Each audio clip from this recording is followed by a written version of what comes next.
Hello everybody, this is Virendra Pratap Singh again with this third video for civil services interview preparation. In previous two videos, we talked about what UPSC demands or requires in a candidate, and that is notified through gazette notification. But in this third video, we would be talking what you should expect out of your civil services job. And that is why you want to get into civil services. Then we will talk about various types of interviews, do's and don'ts in your interview, and then general preparation steps. So let's first start with that $1 million question, as why you want to become an IAS officer. This basically means that what do you expect out of your civil services job that you are applying for, maybe IAS, IPS or whatever. So let's get deep into it, and let's try to find out your aspirations. Are you aspiring for power? Think about it. You want to aspire for power, or you want to aspire for authority? Now, what is the difference? I don't want to get into the real definition of sociological definition or definition from the perspective of public administration about the difference between power and authority. But I would like you to think about it. When I'm talking about power, that's something very absolute. That is something where you want to control everything. But when I talk about authority, it means that you have got a attached sense of responsibility. So when you're thinking, you should be very clear about it. Say board says that you want to apply this job for power, then you should be able to say that no, it's not only power, it's not power, but it's authority. Because the job, the post which you are going to hold, say IAS or IPS or even Deputy Commissioner in Revenue Services, you will have a sense, you'll have tremendous responsibility on your shoulder. So that's about authority, not about power. Then say social prestige or recognition, there's a difference. Are you going for social prestige? You want to become an IAS officer because you want to be known in your society? Then you are into wrong business. Your approach is wrong. Well, yes, you can definitely go for recognition, because this is the only job probably. I mean, all the jobs which all the jobs that are on offer gives instant recognition. As an IAS officer, you do something good, your work is recognized. While in other jobs which are not through civil services, you get your due reward or recognition only after your yearly appraisal. So you can definitely say that yes sir, this is, I mean, like, I'm looking for recognition, and this is the job which also gives recognition, immediate recognition. Then the point comes, are you thinking about money? You want to make money? You got to think about yourself. You don't need to answer to anybody, but you have to question to yourself. If you are looking for money, there are people who look for money. They want to get into service for money. Well, then I'm not the right person to guide you, but you are the one who have to check out your plan and think about it. So let's proceed to another option or another thinking through which you want to get into this service. That is the better career opportunity. We'll talk in detail about this. Then it's maybe just fascination. You're fascinated by the red beacon car and then all those protocols and decorums. If such is the case, sit and think why you want to become an IAS officer.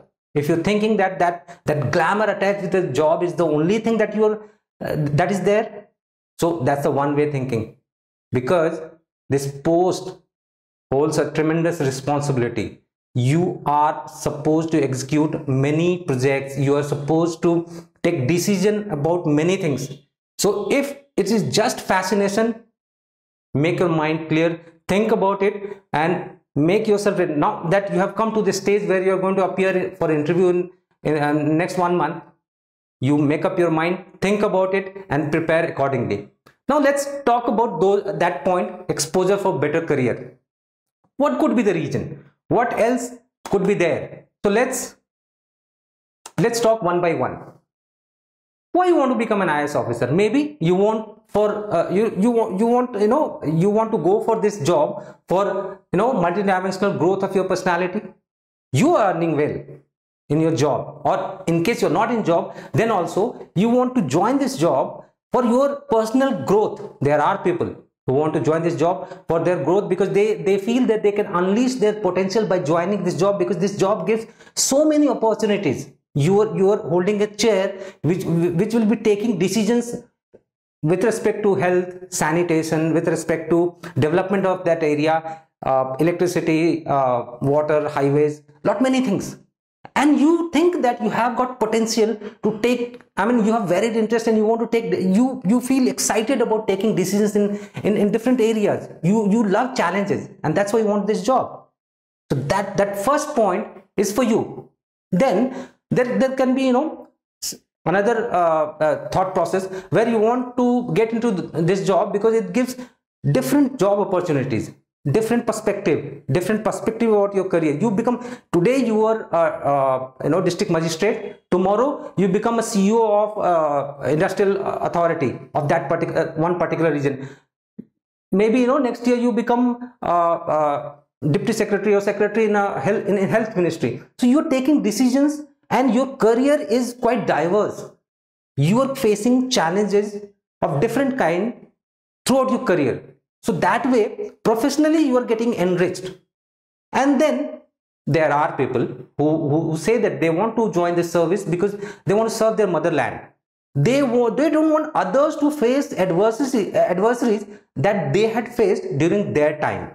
That could also be a reason. I mean, I have come across many IAS officer. They said that they wanted to get into the service. They could have preferred to. They could have gone for high paid jobs, but they preferred to get into civil services because they didn't want others to face the kind of challenges that they had faced. They were from remote areas which were lacking basic amenities, basic facilities. You must have come across this news about Unnayan Baka.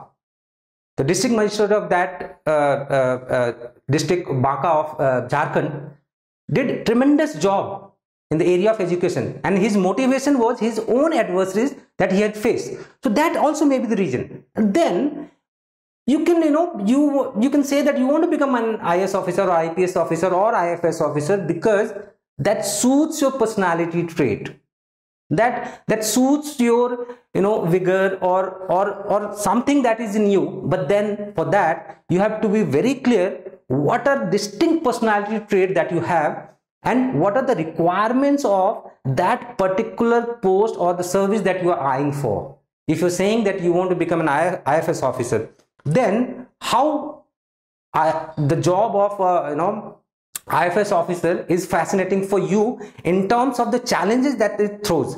Or maybe you want to become an IPS officer, but why? What are your personality traits and what are the requirements of that particular job?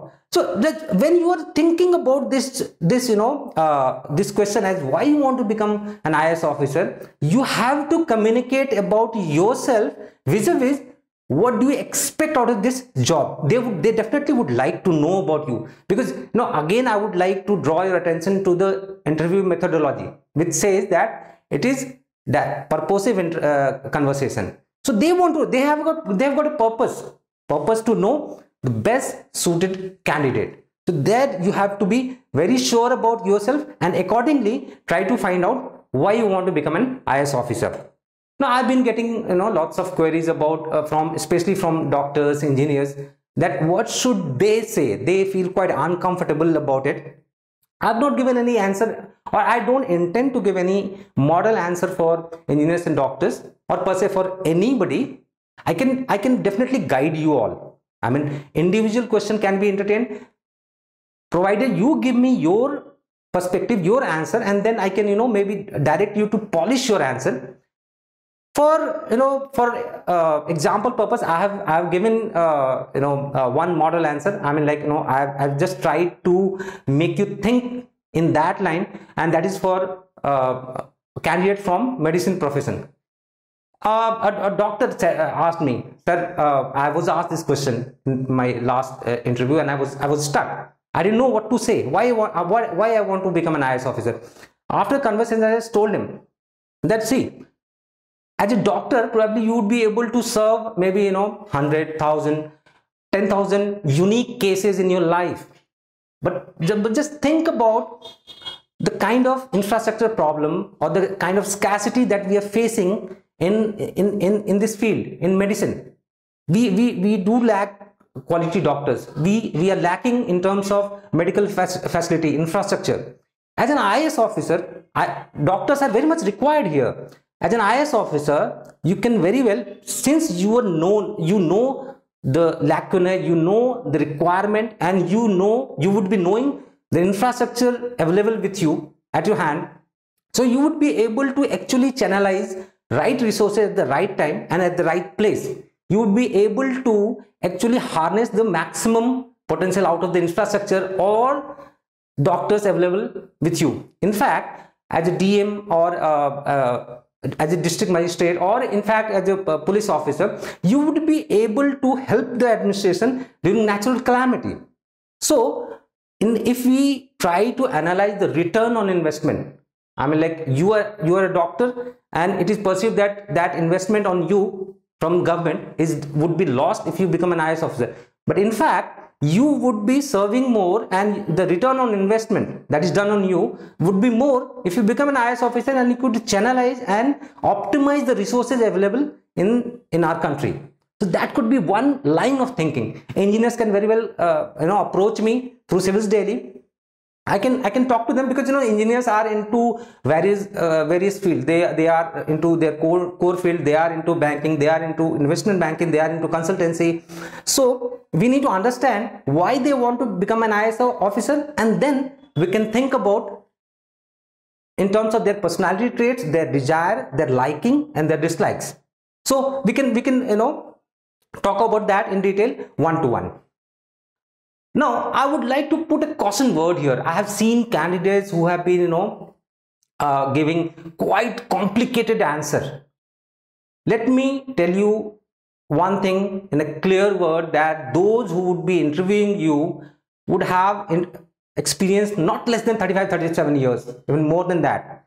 Your best answer, trust me, your best answer could get as childish as it could be.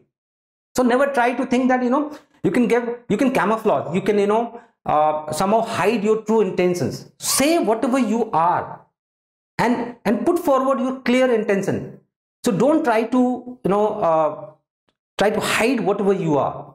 That's my advice, and based on that you prepare, you frame your answer, and trust me, you will not be cross-examined there. Now let's move to one more interesting aspect about interview. I've come across many candidates who went through interview, and based on their experiences, I've chalked out types of interview that people usually face. So let's discuss one by one. Many candidates have come to me and said that, sir, I got only factual question. This might happen to you. But then in that case, you got to analyze, when did this factual question come? Did your interview start with factual question and it continued? Well, in case it happens to you, then you need not worry. You just need to be patient, calm, and try to answer. But at the same time, try to push your interview towards analytical discussion. I mean, try to give some analytical aspect of that particular question. You should not try too much, but then at the same time try to push it towards analytical question, analytical answering. That would help, and then probably interview would move into right direction of discussion about each and every topic that would come up one by one. So, and then there are interviews where candidates have said that they got random questions, almost anything in this world, and quite random, factual, random, not at all related to each other. Well, again, this is maybe you can say the first type of interview. You got to analyze or think, when did it come? I'm saying this for those who had faced this kind of interview. For you all who are going to appear for the interview, in case this happens, you got to just focus on when actually it happened. If it started with factual question, random question, keep your calm, don't buy it. It's a pressure tactics. Stick to your answer. In case you know the answer, answer it. In case you don't know the answer, just excuse yourself, wait for the next question, answer it. If it continues for say 5-10 minutes, in between you should keep thinking as how to bring this question answer session into a conversation, into a discussion. In case this happens say after 25 minutes, for 25 minutes your interview went well and suddenly this factual random question started coming in. Relax, you have crossed the average interview timing. This is just to test your patience and your resolute. Stick to it, maintain your calm, be cheerful, try to answer it. If you don't know, just excuse yourself. In case this type of random question comes say after 10 minutes of your interview, then it should ring a bell in your mind. Where did you go wrong? Is it that you have not been able to present perspective? You're not giving your thought process. You're trying to restrain yourself, and you're giving just prepared answer. And that's why they're getting into this question answer session, so that they could at least test your knowledge. Not a very good sign. But in that case, if it is happening, change your mode, get into a discussion mode, give your perspective. Remember, you got to show yourself. You're not there to hide yourself. You got to say whatever you know. Say, I mean, I'm just giving you an example. Is Bihar a poor state? Is what is asked to you. You can say yes, or you can just say that yes it is, but then blah blah blah, whatever. I mean, why it is poor, and then you can go on saying, detailing that poverty aspect of this particular region. That's your intelligent thought, that's your intelligent thinking, and that's where you can score. But saying just yes or no basically would give an impression that you're trying to hide yourself, and that you are not interested in the interview, and that way you are hurting your prospect. Now another type of interview can be, I mean, I have seen people coming up to me and saying that his or her interview was very short. Well, if your interview is very short, 95% chances are that you actually perform miserably, and most probably the reason behind this short interview is lack of moral integrity. I have seen, not intentional, but then the kind of answer that were given clearly showed that they lack that moral integrity. There are stories where people performed really well in that 10 minutes, and that was sufficient for the board to get the full picture of the personality. But in most of the cases, it turns out to be a disaster.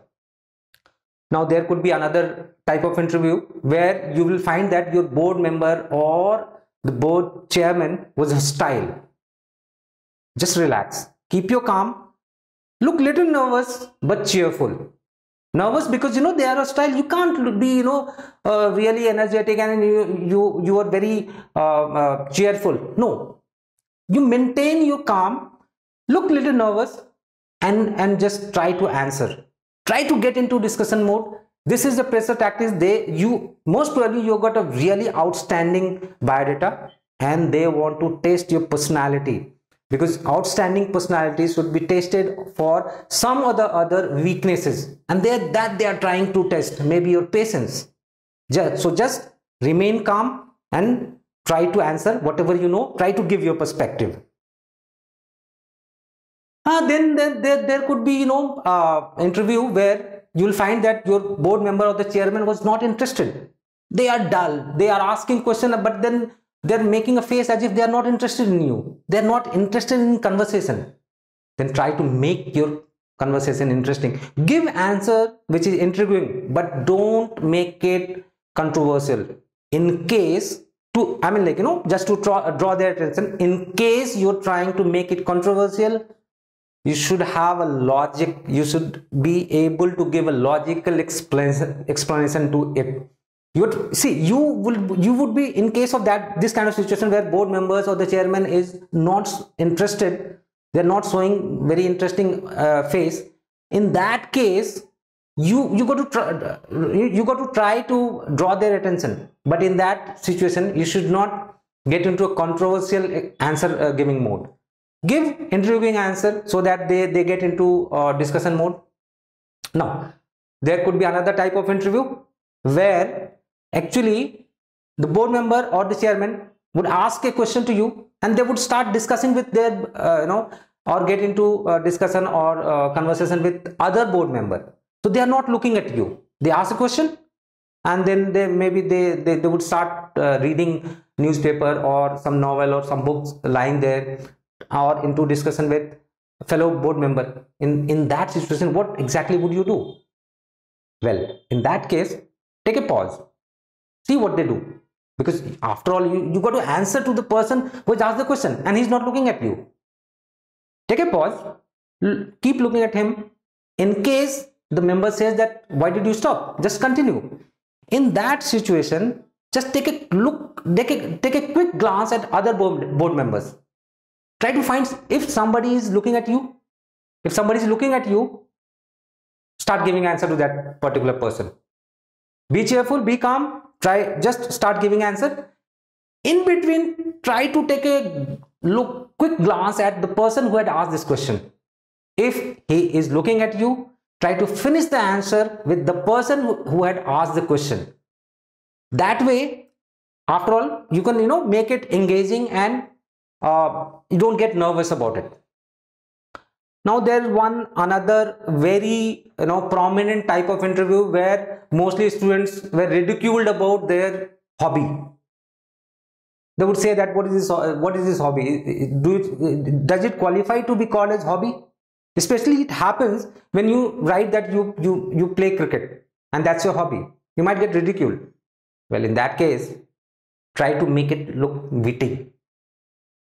Give witty answer that, sir, yeah, I tried to pursue it. I loved it. I want to become a cricketer. But then I thought that, I probably would not make a cut at the highest level.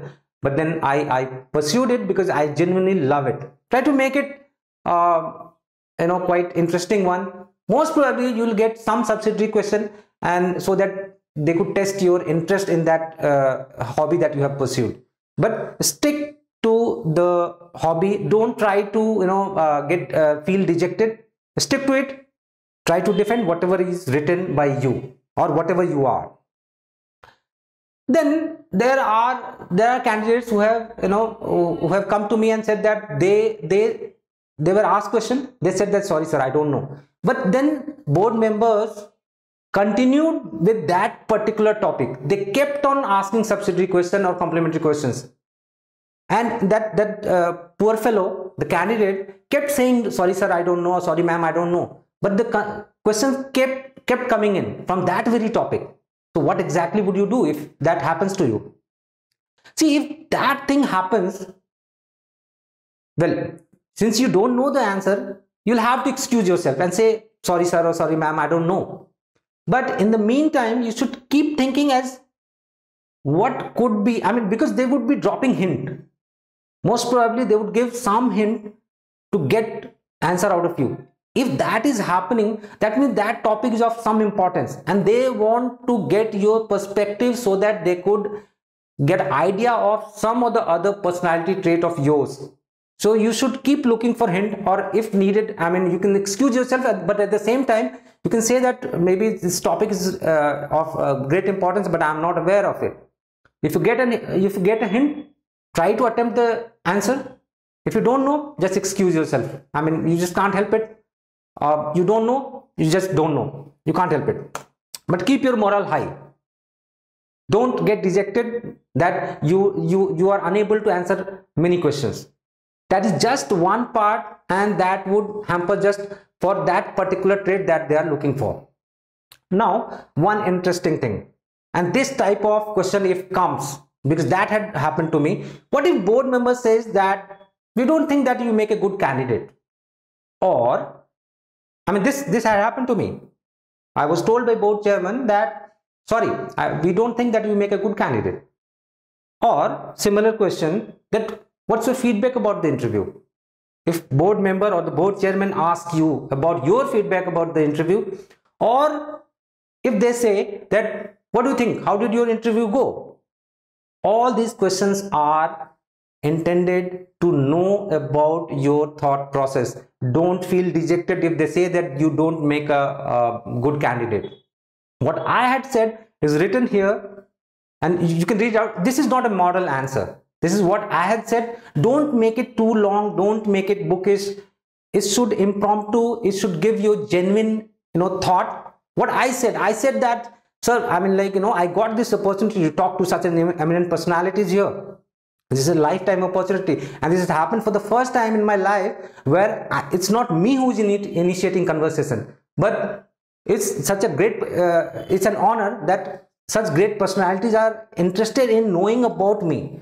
Irrespective of selection or rejection, I would get a perspective about how to think, and that would remain with me, and that would, actually enrich me. That's what I mean. Like, that's the way actually I said you can frame your own answer. You should not feel dejected when this kind of question or the feedback comes to you. That's not a real feedback. That's just to test your resilience. Just remain calm. Now this kind of question which is written here is basically a bonanza. It's a gold mine. What if board member or the chairman ask you to ask a question? Your interview has gone for 20-25 minutes or say 30 minutes, and the board member is saying, now that we have been all this time, we have been asking questions, now it's your turn to ask a question.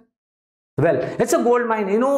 The kind of question that you're going to ask would actually give you real bonus marks. But what you should not be doing is written here. How should you actually be asking question? Never ask a question related to your interview. Never ask for the answer of the question which were asked to you and you were unable to answer. Remember one thing very clearly. You must understand one thing, that answer to a question is not important. Your answer to that particular question is important, because you are presenting yourself. That answer is completely irrelevant.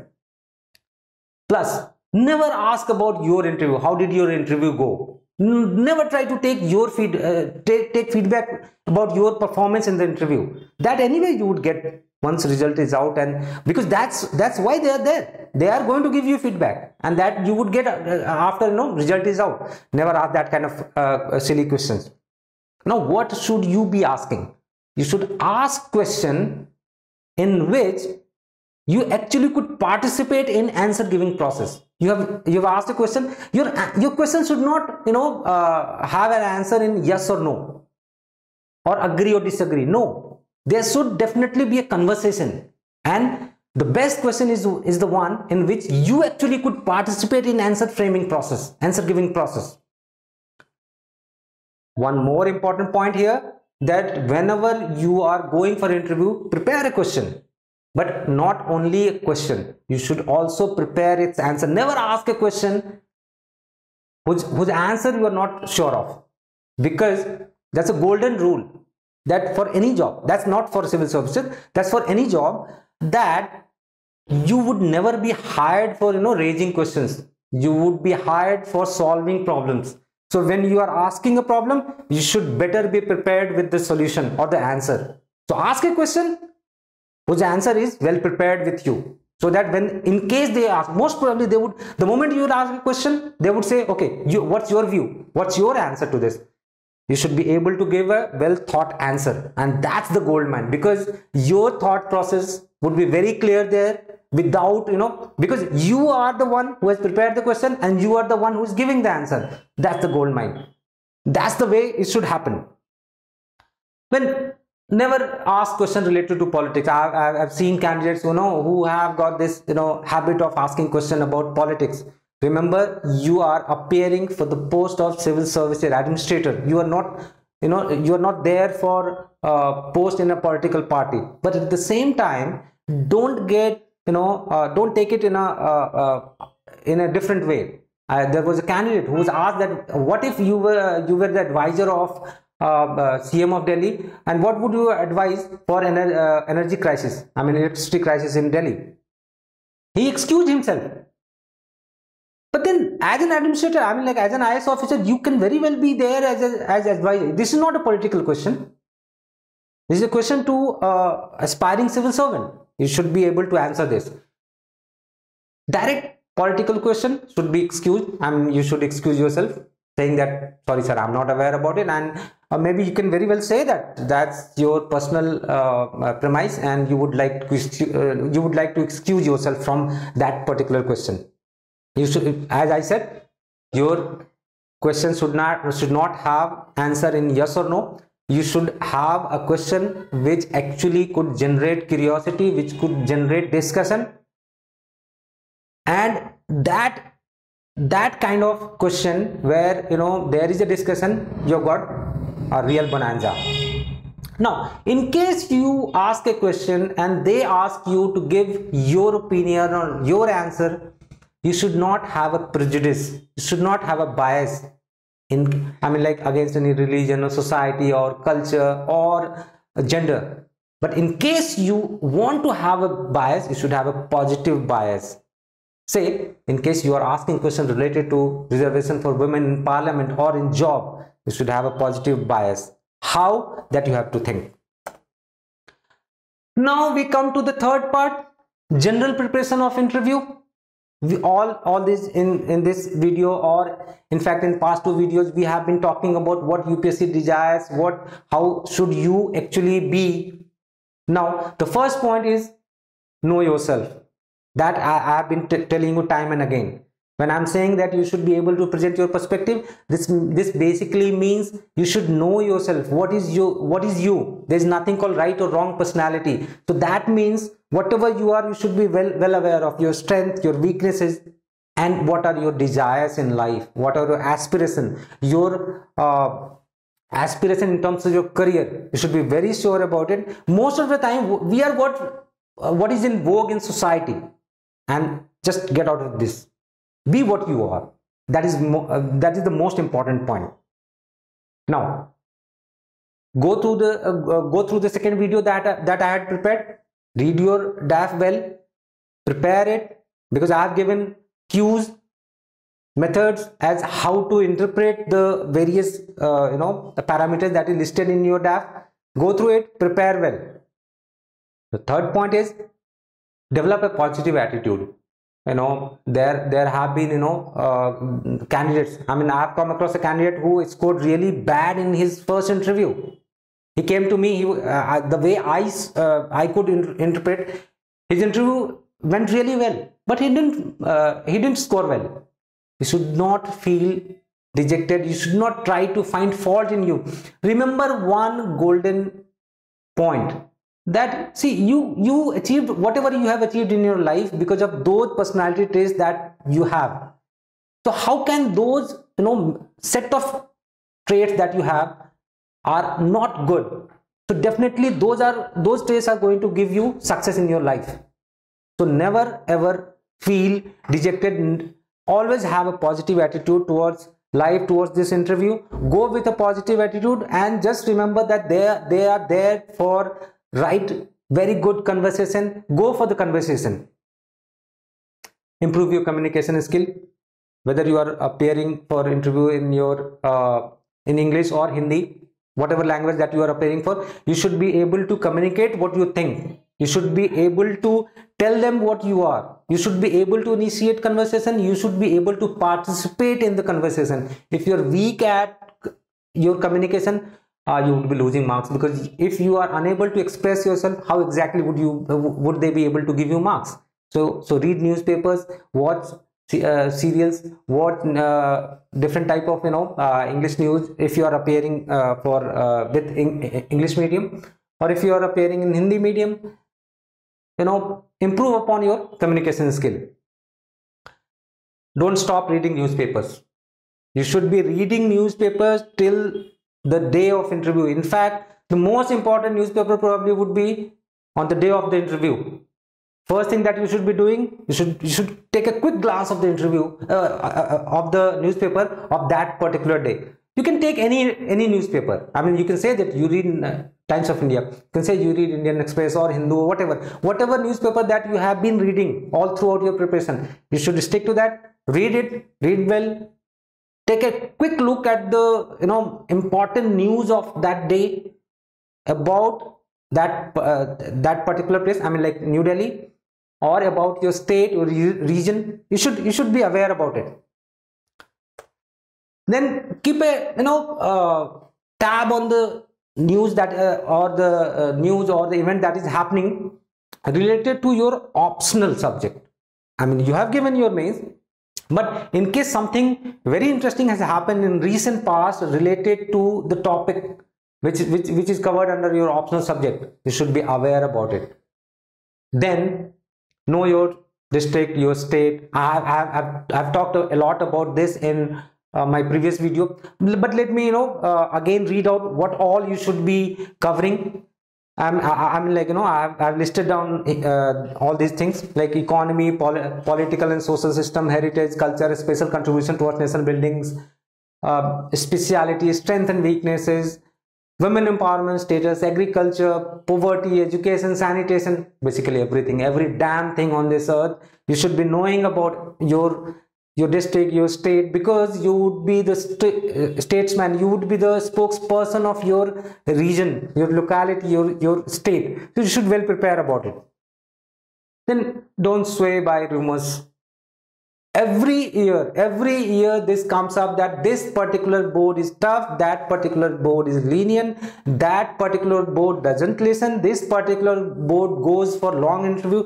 All are rumors, nothing. I mean, you go with a fixed mindset and you get different type of interview, you get bowled out, and then whole interview you try to somehow manage your rhythm. So better don't listen to any kind of rumor. All are fake, all are of no use, because board members are entrusted with the responsibility to select best of the candidate. They may choose any way to get best out of you. So that's why this type of interview, that's the reason why I have listed down types of interview. Never get swayed by rumors. Then dress neat. You should look really vibrant, good, but at the same time you should not look flashy. You should look really good, smart, presentable, like an executive. That's very important, because first impression would actually set the tone for the interview. So always dress well, dress neat, and go with full preparation, vibrant. Sorry. Then this is important point. You should not be arranging your documents in the end.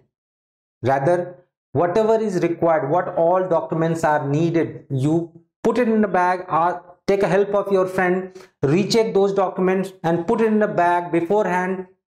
Keep couple of photograph of yours in your wallet. That might be handy, that might be required.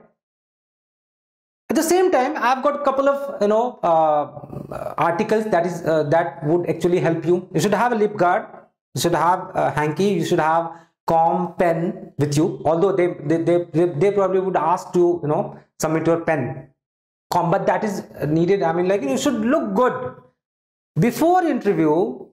Sorry, you should. I mean, this is what I had done, and I have been suggesting everybody. Buy this flavored mineral water called Ocean. This would keep you hydrated, and this actually would not let you go thirsty. I mean, like, people start feeling thirsty, and then that actually derails the very tone of the interview. So drink it. It's a half-liter water bottle, will cost you 50 bucks or so. But then that's really of great help. Now we come to the last leg of this particular video. What are the do's and don'ts in interview? First thing, you should look cheerful, you should look fresh. The moment you enter into the interview room, you should look energetic, because that would set the tone. They should not feel that the candidate is really jittery. You are there to present yourself. This is your day. Look cheerful. Should be well dressed, well groomed. In case you are observing beard, it should be well groomed. Because you should not look messy. You should look really like an executive, like a corporate sector executive. Look good. Polish your shoe. This is very important, by the way. This is a psychological thing. Do you know that men always look at a person's shoe to analyze about his personality, and women look at the tie. Your tie, how well it is set. So polish your shoe. Anyway, you all would be observing a tie. It should be well in center. well placed, well matching, but people generally tend to forget about shoe. Polish your shoe. It should really look good. Don't keep your body rigid. You should be really, at ease with the environment there in an interview. Don't look like as if you're placed there. That should be your place, not that you are forced there. So don't keep your body rigid. Make yourself comfortable.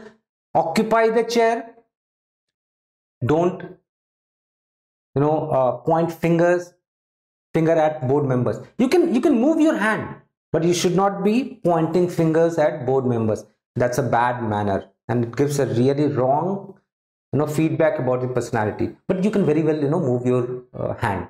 There are candidates and there are counselors who have been telling that you should not be moving your hand. If you're not moving your hand, you actually are making your body rigid, and that looks quite awkward. Little bit hand movement is okay. Move your hand, no problem. There should not be too much of hand movement. Now, there are candidates who said that I was quite nervous, and or say I'm feeling nervous. It's perfectly okay to look nervous. It's one of the greatest day, most important day of your life, and you are bound to be nervous. It's okay to look nervous, but at the same time you should look confident. If you're nervous, look nervous. That gives a good impression, because if you're looking nervous, that gives that you are taking this interview really seriously. Little nervous is perfectly all right. As I talk, little hand movement is okay. Occupy the full chair. Look confident. Look cheerful. So with this, we are coming to the end of this 3 video lecture series for interview preparation.